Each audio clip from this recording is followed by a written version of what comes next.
ಓಂ ಶಾಂತಿ. October ತಿಂಗಳಿನ ಪತ್ರಪುಷ್ಪದಿಂದ ಗುಲ್ಜಾರ್ ದಾದೀಜಿಯವರ ಅಮೂಲ್ಯವಾದ ಬೋಧನೆಗಳು.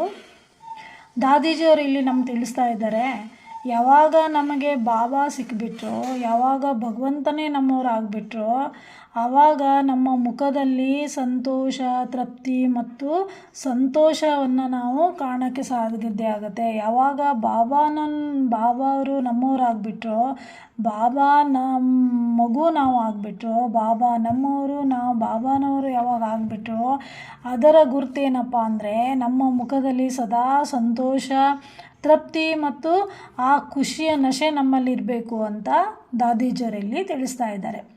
ತಾರೀಖಾಗಿದೆ 2/1/2011.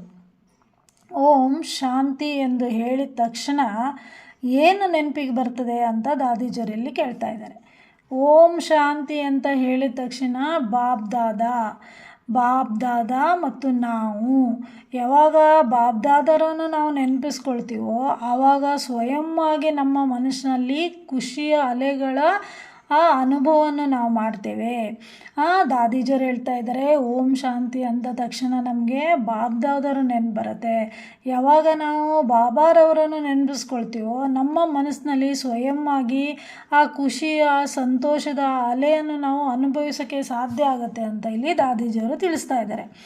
ಏಕೆಂದರೆ ಬಾಬಾ ನಮಗೆ ಆ ಸಂತೋಷದ ಖಜಾನೆಯನ್ನೇ ನೀಡಿದ್ದಾರೆ.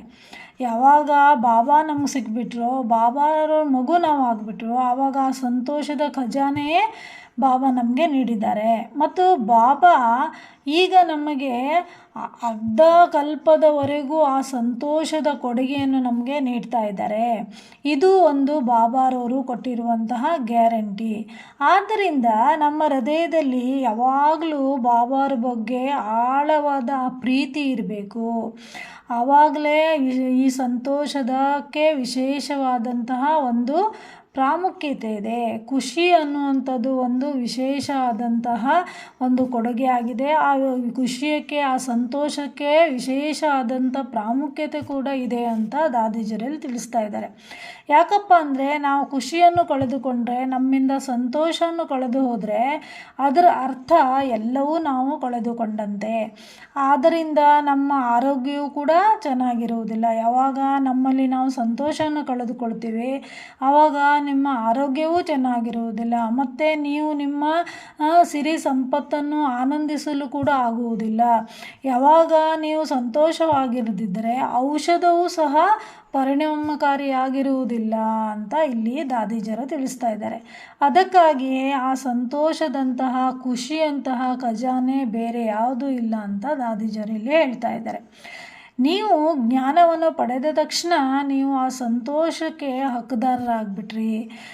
ನಾವು ನಮಗೆ ಯಾರು ಸಿಕ್ಕಿದ್ದಾರೆ, ಯಾರಿಗೆ ನಾವು ಮಕ್ಕಳಾಗಿದ್ದೇವೆ, ನಮಗೆ ಅತೀಂದ್ರಿಯದ ಆನಂದ ಸಿಕ್ಕಿದೆಯಾ, ನಾವು ಬಾಬಾರವರ ಮಗು ಆಗಿದ್ವಿ, ಆ ಭಗವಂತನ ಮಗು ಆಗಿದ್ವಿ ಅನ್ನುವಂತಹ ಆ ಅತೀಂದ್ರಿಯ ಆನಂದದ ಅನುಭವ ನಮಗೆ ಸಿಕ್ಕಿದೆಯಾ?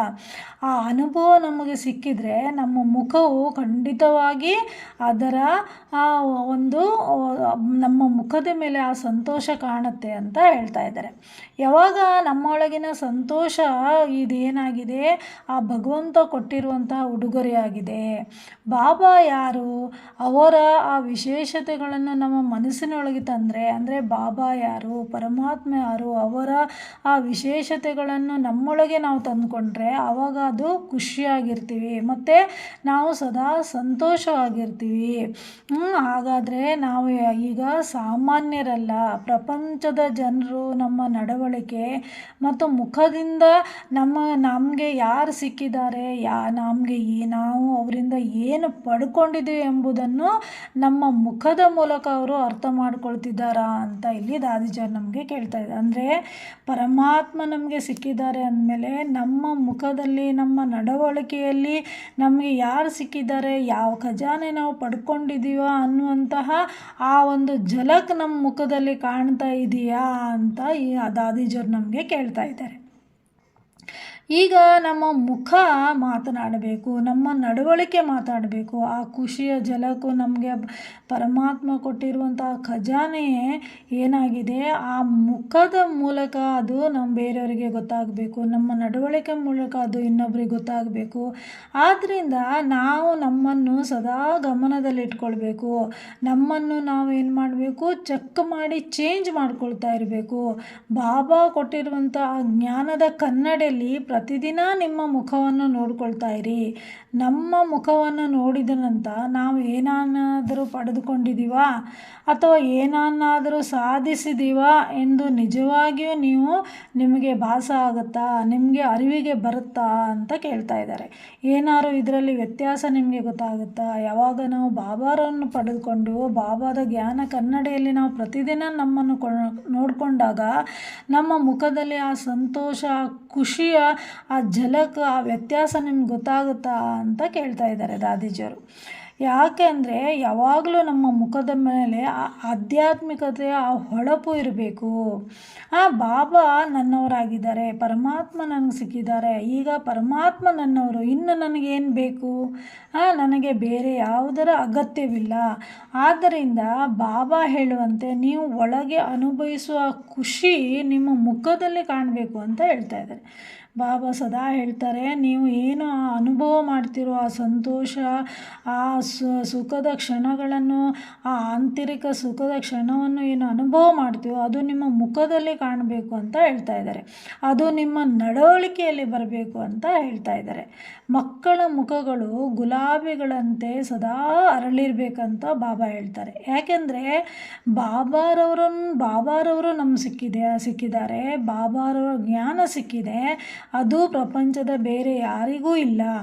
ಆದ್ದರಿಂದ ನಮಗೆ ಜ್ಞಾನ ಸಿಕ್ಕಿದೆ, ನಾವು ಸಂತೋಷದಿಂದ ಖುಷಿಯಾಗಿರ್ತೀವಿ.